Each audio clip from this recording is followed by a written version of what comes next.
파리 생제르맹이 어린 선수들로 유럽 대항전에서 우승을 노립니다. PSG가 8강에 진출했습니다. 챔스 16강 2차전을 치러 레알 소시에다드에 2대1로 이겼습니다. 앞선 1차전에서 2대0으로 승리했기 때문에 합계 4대1로 여유롭게 8강행을 확정지었습니다.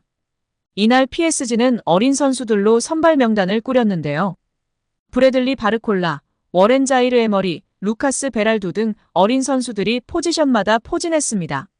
이날 선발된 11명 중 26세 이상 선수는 위카 에르난데스, 파비안 루이스, 우스만 덴벨레 등 3명뿐이었습니다. 구단 역사상 가장 어린 선발진이었습니다. PSG는 소시에다드와 16강 2차전에서 평균 연령 23세로 베스트 11을 구성했습니다. 심지어 이강인과 마누엘 우가르테 같은 유망한 자원들은 벤치에서 시작했습니다. 이번 경기가 스페인 원정으로 안심할 수 없는 일전이었음을 감안하면 PSG에 그만큼 유망한 자원들이 많다는 뜻으로 해석할 수 있습니다. PSG는 2010년대 카타르 자본의 힘으로 이름값 있는 선수들을 영입하던 기존 전략을 수정해 2020년대에는 유망한 자원을 수집하기 시작했습니다. 특히 이번 시즌을 앞두고 이강인, 우가르테, 바르콜라, 아르나우 테나스, 곤살로 하무스 등을 영입하며 현지 매체로부터 본격적인 새 시대를 열었다는 평가를 받기도 했습니다. 유스팀에서 자이르 에머리까지 월반하며 PSG가 장기적으로 유망한 자원들을 배출할 수 있는 물꼬도 텄습니다. 이번 경기는 PSG가 새 시대로 순항 중이라는 하나의 상징과 같습니다. 루이스 엘리케 감독은 경기 후 기자회견에서 우리에겐 야망이 있다. 조별리그에서도 PSG는 가장 강했다. 소시에다드와 어려운 경기를 펼쳤지만 우리는 증명해냈다고 자평했습니다. PSG는 이 기세를 이어가 사상 첫 빅이어를 들어올리고자 하는데요. 최근 10년간 우승팀의 평균 연령을 놓고 보면 압도적으로 나이대가 낮습니다. 가장 고령이었던 2021년도 시즌 레알 마드리드 28세와는 거의 4살 차이고 가장 어렸던 2018년도 시즌 리버풀 26세와도 2살 가까이 격차가 있습니다. 역대 최연소 우승팀은 관련한 정확한 정보는 없으나 일반적으로 루이 파날 감독이 이끈 1994년도 시즌 아약스로 알려져 있습니다. 당시 선발진의 평균 연령은 24세가 되지 않아 PSG와 가장 비슷합니다. 파리 생제르맹에서 활약 중인 이강인의 미래가 더욱 밝아질 것으로 보이며 화제입니다. 나세르 알켈라이피 PSG 회장이 어린 선수들이 주축이 된 팀을 만들겠다고 공언했기 때문인데요. 유럽 축구 전문 기자 파브리치오 로마노에 따르면 알켈라이피 회장은 우리는 앞으로 6에서 8년 더 함께 뛸 수 있는 팀을 만들고 싶다라며 유럽 축구연맹 챔피언스리그 8강팀 중 가장 어린 팀을 보유하고 있다. UEFA 클럽 랭킹 10위 안에서도 가장 어리다. 정말 자랑스러운 일이다라고 말했습니다. 현지에서는 알켈라이피 회장의 발언에 대해 미래 자원들로 리빌딩에 착수할 거라고 선언한 것으로 보고 있습니다. 킬리안 음바페가 떠난 후 새로운 청사진을 그리고 있다는 분석입니다. 영국 비사컨은 PSG의 알켈라이피 회장은 장기 프로젝트를 그리고 있다. 앞으로 6년, 7년, 8년은 뛸 수 있는 젊은 선수들을 중심으로 팀을 개편하고자 한다라며 알켈라이피 회장의 최근 발언은 과거 음바페를 지키려고 했을 때의 발언과 상당히 대조적이다라고 전했습니다. 이어 PSG는 새로운 시대를 준비하고 있으며 음바페는 팀 계획에서 점점 사라지고 있다. 레알 소시에다드와의 챔피언스리그 16강전에서 결정적인 역할을 했지만 PSG는 선수들이 음바페가 없는 상황에 익숙해지도록 음바페에게 부수적인 역할을 맡기고 있다라고 덧붙였습니다. 게프폴뉴스 프랑스 또한 알켈라이피 회장은 파르크 데 프랭스에서 새롭고 젊은 장기적인 프로젝트를 강조했다. 레알 소시에다드전에 출전한 PSG 선수들의 평균 연령은 23세 361일로 챔피언스리그에서 구단 역사상 최연소 선발 명단이었다.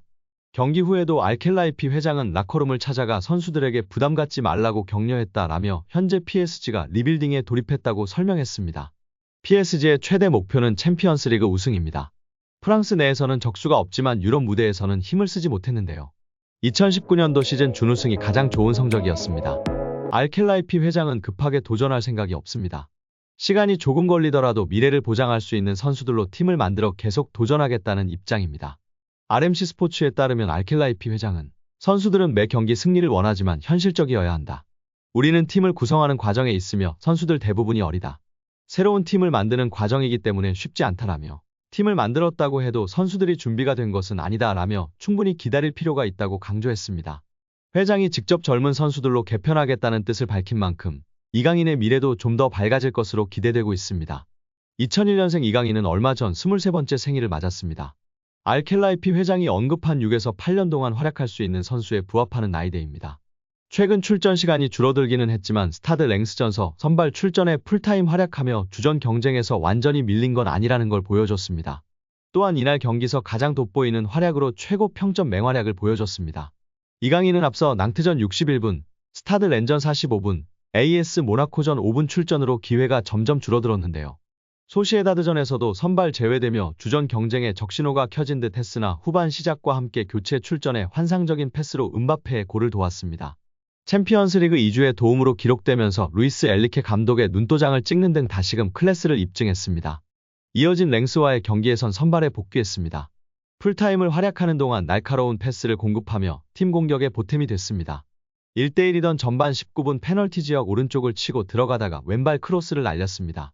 페널티킥 지점에서 랭스 선수들이 제대로 걷어내지 못해 옆에 있던 하무스에 흘렀고 하무스가 침착한 왼발 밀어넣기로 2대1 리드골을 완성했습니다. 2대2로 팽팽하던 후반엔 자신이 주로 쓰는 왼발이 아닌 오른발 슛으로 원정팀 허를 찔렀습니다. 후반 18분 페널티 지역 오른쪽에서 볼을 잡은 뒤 찬스를 노리던 이강인은 상대 선수들이 왼발을 틀어막자 오른발로 기습적인 슛을 시도했습니다. 상대 골키퍼가 반사신경을 동원, 쳐내서 다행이었습니다. 그렇지 않았으면 골이 될 뻔했습니다. 그만큼 이강인의 이날 컨디션은 레알 소시에다드전 못지않게 좋았습니다. 프랑스 현지 110만 구독자의 대형 축구 유튜버는 이강인의 맹활약에 극찬을 쏟아냈습니다. 그는 이강인의 투입은 마스터 클래스였어. 우리가 원래 알던 이강인의 실력을 한동안 보지 못했는데 오늘은 마스터 클래스 그 자체였어. 바르콜라 대신 돌아온 이강인은 미쳤어. 음바페한테 한 어시스트도 미쳤어. 음바페 두 번째 골로 이어진 이강인의 원터치 패스는 장난 아니었어. 이강인의 교체는 만점이야. 들어오자마자 어시스트 하나 하고 압박도 열심히 해줬고 상대 선수 제치고 패스도 잘 뿌려줬고 탈압박도 잘했어. 우리가 이강인한테 원하게 바로 이런 거야. 라며 극찬했습니다. 이강인은 이날 경기 풀팀을 소화하며 유효 슈팅 2회, 기회 창출 2회, 드리블 성공 2회, 공 소유권 회복 5회 등 전방에서 맹활약했습니다. 축구 통계 매체 풋몹은 이강인에게 평점 7.6점을 부여했는데 이는 득점을 기록한 하무스의 7.5점보다 높은 팀 내 최고점 평가였습니다. 소파스코어에서는 하무스가 7.6점으로 1위였고 이강인이 7.4점으로 2위였습니다. 경기가 끝난 후 현지 팬들은 이제 나바스와 작별할 때야. 이게 프랑스 챔피언십 수준인데 PSG는 걸어서 경기에서 이기고 싶지 않은 플레이를 하고도 결국 우승을 차지한다. 라며 불만족스러움을 여실히 나타냈습니다. 확실히 리그앙의 수준이 낮게 느껴졌는데 이런 랭스를 압도하지 못하는 PSG는 더욱 답답하게만 느껴졌습니다. 그 안에서 이강인 선수는 정말 제 몫을 다하고 있었고 가장 좋은 모습을 보인 선수들 중 한 명으로 평가받을 수 있었습니다.